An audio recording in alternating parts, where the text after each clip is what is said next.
Ada dua jenis istri yang tidak wajib dinafkahi.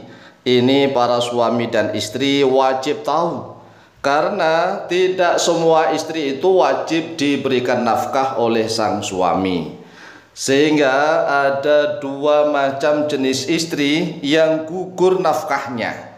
Artinya bahwa sang suami apabila tidak memberikan nafkah kepadanya, maka sang suami tidak berdosa. Yaitu yang pertama, istri yang melakukan nusyuz. Nusyuz itu nasizah. Nasizah artinya adalah istri yang tidak taat kepada sang suami, istri yang bangkang, istri yang balelo. Jadi seluruh perintah suami, permintaan suami itu apabila tidak maksiat, tidak dosa, dan istri mampu melaksanakannya, maka istri tidak diperbolehkan untuk menolaknya. Jika istri menolaknya, tidak mau taat kepada perintah sang suami, maka istri tergolong nusyuz. Nusyuz nasizah.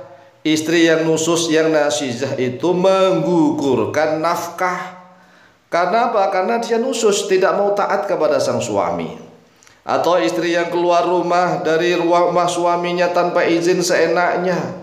Istri yang keluar rumah dari rumahnya suami tanpa izin, tanpa darurat, maka istri yang seperti itu juga termasuk yang nusyuz. Nusyuz itu menggugurkan nafkah.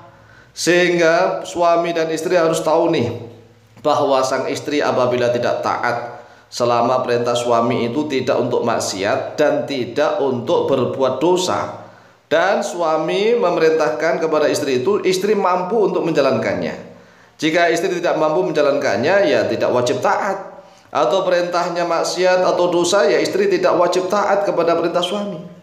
Tetapi selama perintah suami itu tidak untuk maksiat, tidak untuk dosa, dan istri juga mampu melakukannya, menjalankannya, maka tidak diperkenankan bagi seorang istri untuk menolak perintah sang suami atau permintaan sang suami. Atau istri yang keluar rumah dari suaminya tanpa izin seenaknya, maka istri-istri yang model seperti ini menggugurkan nafkah.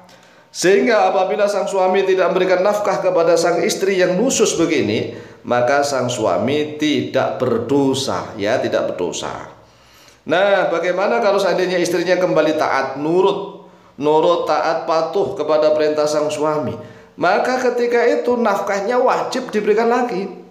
Jadi ketika sang istri itu sudah taat, nurut, manut, maka sang suami ketika itu wajib memberikan nafkah lagi kepada sang istri.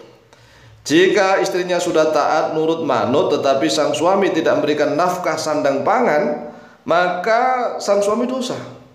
Tetapi selama istrinya masih nusyuz seenaknya sendiri, maka sang suami nggak boleh takut kalau nggak memberikan nafkah. Memang tidak berdosa. Mengapa? Kan kewajiban istri itu taat.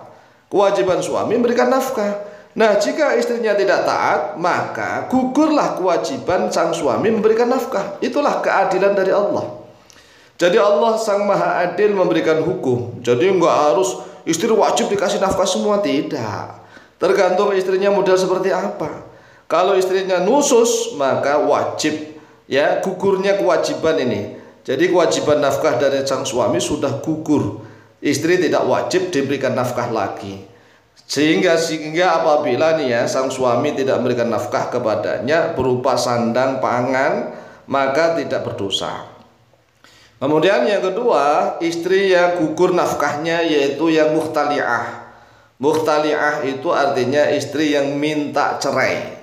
Tolabat, tolakon, istri yang minta cerai. Minta cerai, nuntut cerai, nantang-nantang cerai. Nah, istri yang menuntut cerai, nantang cerai kepada sang suami, ketika itulah gugur nafkahnya. Gugur nafkahnya mengapa? Kan selama ini yang berikan nafkah sang suami. Sudah diberikan nafkah sandang pangan, tetapi tiba-tiba istri menuntut cerai tanpa ada alasan yang disyariatkan. Bahkan ini adalah haram. Haram bagi seorang istri yang menuntut cerai lighairi sababin masyru'in, tanpa ada sebab yang disyariatkan. Haram karena dia menuntut cerai ini haram dan menggugurkan kewajiban nafkah. Sehingga istri yang sering menuntut cerai itu tidak wajib diberikan nafkah. Apabila istri menuntut nafkah, justru dia berdosa. Mengapa? Karena dia sudah menuntut cerai. Yang istri yang menuntut cerai itu seharusnya dialah yang harus memberikan kembalian uang iwat namanya, mengembalikan uang iwat kepada sang suami. Ini sudah nuntut cerai kemudian nuntut nafkah, ya nggak bisa. Jadi tatkala istri itu sudah menuntut cerai, maka gugurlah kewajiban nafkah atas suami kepadanya, sehingga apabila sang suami tidak memberikan nafkah maka tidak berdosa. Adapun dasar-dasarnya banyak sekali di dalam kitab-kitab fikih. Bisa dilihat di dalam kitab-kitab fikih yang besar-besar seperti kitab Al-Fiqhu Al-Mawsu'atu Al-Fiqhiyah, Al-Mawsu'ah Al-Fiqhiyah Al-Kuwaitiyah. Kemudian bisa dilihat di dalam kitab fikih Fiqhul Islam, ya Dr. Wahbah Az-Zuhaili, atau kitab-kitab fikih seperti Al-Majmu' Syarah Al-Muhadzab. Kitab-kitab fikih yang besar-besar yang lainnya semuanya ada insyaallah. Nah, ini salah satu ibarat yang kami bacakan, az-zaujatu allati tasqutu nafaqatuhu 'ala zauji. Istri yang gugur nafkahnya atas sang suami. Wa ya anasiyatu wal muhtaliatu, yaitu istri yang pertama adalah yang nusyus, yang tidak taat. Wal muhtaliatu, dan istri yang minta cerai, muhtali'ah. Al-ula yang pertama, an-nasisatu, yaitu istri yang nusus. Idza nasadatil mar'atu 'ala zawjiha bimtina'iha min ta'ati zawji. Apabila seorang istri nusus atas suaminya dengan menghalang-halangi istri daripada taat kepada suami, aw minal mu'asyarati, atau dari pergaulan, awil khuruji minal baiti bi ghairi idnihi li ghairi daruratin, atau keluar dari rumah dengan tanpa izin suaminya, tanpa ada darurat, fahiya athimatun binusuzia, maka dia wanita yang berdosa dengan nususnya itu. Wa tasqutu nafaqatuha ma damat nasiyan, dan gugurlah nafkahnya selama istri itu dalam keadaan nusus. Illa idza kanat hamilan aw murdi'an, kecuali apabila istri itu dalam keadaan hamil atau dalam keadaan menyusui, maka suami tetap memberikan nafkah kepada anaknya, anak yang dalam kandungan atau anak yang disusuinya. Fa fi wujubi nafaqatiha khilafun bainul ulama, untuk wajib nafkah kepada istri yang hamil atau istri yang menyusui, maka itu perbedaan pendapat antara para ulama karena hamil dan menyusui. Wa tsaniyatu, dan yang kedua, al muhtani'atu, yaitu istri yang muhtani'ah. Idza talabatil mar'atu talaqan min zawjiha li ghairi sababin masyru'in, apabila seorang istri menuntut cerai dari suaminya dengan tanpa sebab yang disyariatkan, saqatat nafaqatuha alaihi, maka gugur nafkahnya istri atas suami.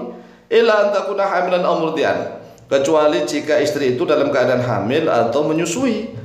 Yang diberikan nafkah adalah janin yang ada di dalam perutnya atau bayi yang dia susui saat itu.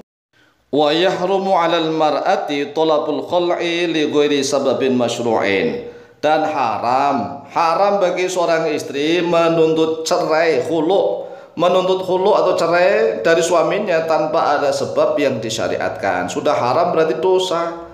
Lima rawahu Tirmidzi an Thauban radhiyallahu an Nabi sallallahu alaihi wasallam, karena ada suatu hadis yang meriwayatkan oleh Imam Tirmidzi dari Thauban radhiyallahu an dari Nabi Muhammad sallallahu alaihi wasallam. Qala, bersabda oleh Nabi Muhammad sallallahu alaihi wasallam, sabdanya begini: al-mukhtali'atu hunna al-munafiqatu. Al-mukhtali'atu, wanita-wanita, istri-istri yang minta cerai, hunna, mereka itu, al-munafiqatu, yaitu wanita-wanita munafik. Jadi wanita-wanita munafiklah yang senantiasa menuntut cerai dari suaminya. Demikian jawaban kami, semoga manfaat dan barokah, lebih kurangnya mohon maaf. Wallahu taala a'lamu bishawab.